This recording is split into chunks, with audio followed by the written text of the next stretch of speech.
So here is part one of my trying to conceive journey.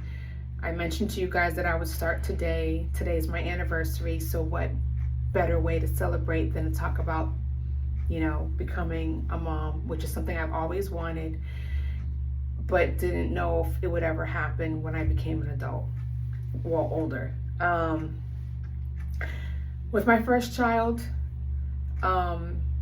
before I had her, after I got married, after a year of us being married, I really wanted to have a kid. I wanted to make sure that I could have a kid. And so I went and got checked after we were married, but before the year of us being married was over. Found out that I had a fibroid that was right in my uterus that was in the way of being able to get pregnant. Now, this video could be pretty long, so you can 2 times the speed. I'm gonna have captions so you can read them, or put the volume down if you don't want people to hear what you're listening to. And please share and repost to people who, are moms or trying to be moms, or even dads. This is for any parent or someone trying to be a parent. It doesn't have to just be for moms or females. And I just want to help people and share my testimony. So, found that I had a fibroid, and it was right in my uterus. And she told me that this is why you're not getting pregnant. And once you have this removed, you're going to be able to have children, but you're going to have a C-section because of where this fibroid is located. And I was extremely disappointed because I had all these dreams of being able to naturally, well, not naturally, because believe me, I knew ahead of time I was going to get an epidural, but I wanted to push my child out. I wanted to do a water birth for my first child. I wanted to, not have a C-section. I wanted to just be able to push my child out. So that was a disappointment right there. But I'd rather have a child than have none. And so I opted to have the fibroid removed. My father made a funny joke. He's like, well, that was God's birth control for you. So I was like, yes, I agree. And I love that, nature's birth control. So I had it removed in March, and we decided to move to where we are now that same month. So right maybe 2 weeks after the surgery, we were driving cross country from the East Coast to Texas.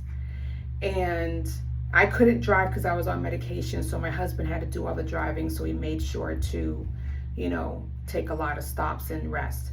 But before I left, my doctor said, listen, in September, you can try again. Just allow yourself to heal. And so we're in Texas. It's now September. Nothing happened. And some people know how it is to take a pregnancy test. Maybe your period's late, or it's just wishful thinking, and it's always negative. And I was always sad and depressed when it was negative, but then I would be like, okay, we'll just try again. And then in October, we were out eating after church. We always went to a certain restaurant, would eat burritos and have Mexican chocolate cake. Well, this time, my husband was like, hey, let's get a chocolate cake. And I was like, I don't want to eat that. And he looked at me and said, you're going to go get a pregnancy test because you're pregnant, because you always eat this. And the fact that you don't want to eat it and you made that face, we're going to go take a test. So we went to Dollar Tree. We got a couple of pregnancy tests. We went to Taco Bell. He bought a taco. I went to the bathroom, and the test was positive. And I'm crying in this Taco Bell bathroom. I come out. I show him. We're like all excited. We were staying with my sister-in-law at the time. So we went to her house and we told her, and she told her husband. We were all excited. I took a picture, sent it to my mom. She thought it was a remote control until she really looked at it, and she started screaming.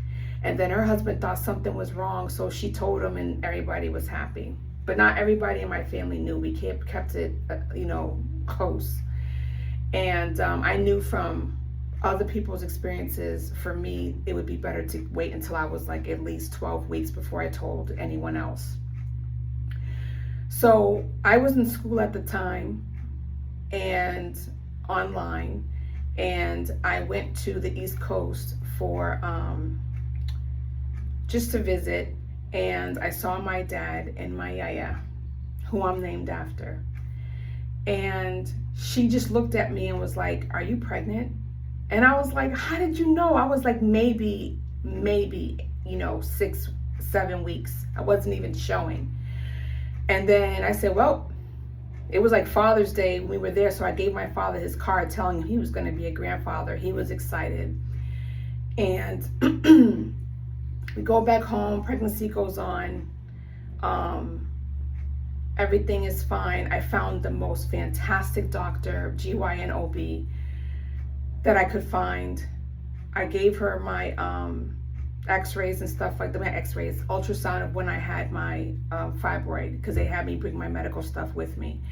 And she's like, yep, you're gonna have to have a C-section. I'm sorry to say that, but you're gonna have to. She just confirmed what the other doctor in the East Coast told me who did the surgery. I'm like, okay. So everything goes by, we do our ultrasounds, we have our appointments, everything's going great. But I don't look like, when I'm 8 months pregnant, I don't look 8 months pregnant. Like my sister-in-law thought I had already given birth to the baby and didn't tell her. That's how small I was. And so I went to my appointment. I was 36 weeks. And I'm doing all the things. And she's like, you know what? I'm going to put you on this machine to check and see, what's going on, because she just wasn't sure. So they put the machine on me. And I wasn't hitting the button to say that I felt a lot of movement. And to be fair, I hadn't had anything to eat. It was my appointment, and then we were going to go eat. She comes back to me. She goes, go straight to labor and delivery. Do not stop for your bag. Do not go get anything to eat. Go straight to labor and delivery. They're expecting you. You're going to, and I was like trying to stay calm in front of her. She's like, are you okay? I'm like, yeah. My husband's like, no, she's not. We get in the car, I'm crying. And because she's like, the baby's not moving like the baby should be. And I didn't want to know if it was a girl and boy at the time. My husband knew and she knew, so they made sure to not tell me the sex of the baby. I'm in the car crying. Then she calls my phone. She's like, you're having your C-section today. She's like, I looked at the ultrasound and I looked at the machine you were on, and your placenta stopped working. So it wasn't feeding my daughter. Well, at the time I didn't know it was my daughter, but wasn't feeding her. So that's why I was so small and she was small. So I go to labor and delivery. They're prepping me for my C-section. I'm freaking out. My husband's trying to keep me calm while calling our parents to let them know everything's okay. She's having her C-section early. It's an emergency C-section. We'll keep you guys posted, whatever. We get to we have our pastor come, he prays, like 2 of our pastors came, they prayed over us. And then we went to the room and they're doing everything. Of course, I'm like nervous because I've never had a C-section before. And I never knew anyone, I think, that had one. If they did, they never gave me details. So they did the C-section, they take her out. I don't hear anything, so I'm freaking out. And then as soon as she cried, I started crying. And they're like, it's a girl. Like my husband said, it's a girl. And he started taking pictures. And they weighed her and they're like, oh, she's only 4 pounds, 3 ounces, but you could take her to the room with you. And I was so happy because I thought she would have to go to NICU. But then when they took her blood, they said her blood sugar is really low. We have to take her to the NICU. And then I was disappointed again, but I was happy she was alive and here.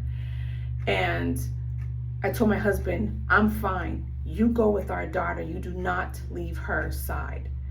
So he goes with our baby, and one of our pastors is still like in the hallway waiting. He sees them walk past with her. They're stitching me up and doing everything.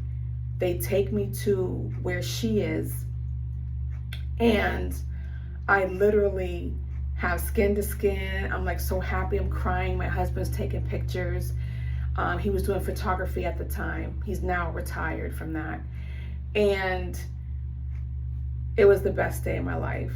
but then has to stay in the NICU. And I'm like, look, I didn't eat before we got here, so she's probably hungry. My husband said the same thing.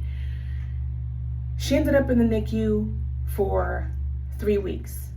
And I had to leave the hospital after day 3. When they told me that I had to leave without my baby, I was distraught. I was crying. I was in the shower crying. I did not want to leave her, but I had to.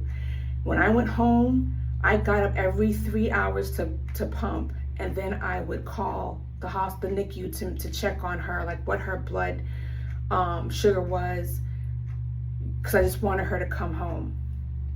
And I'm going to stop there and give you part 2 tomorrow. I already went farther than I expected, but I hope I wasn't too long. I'll see you guys tomorrow.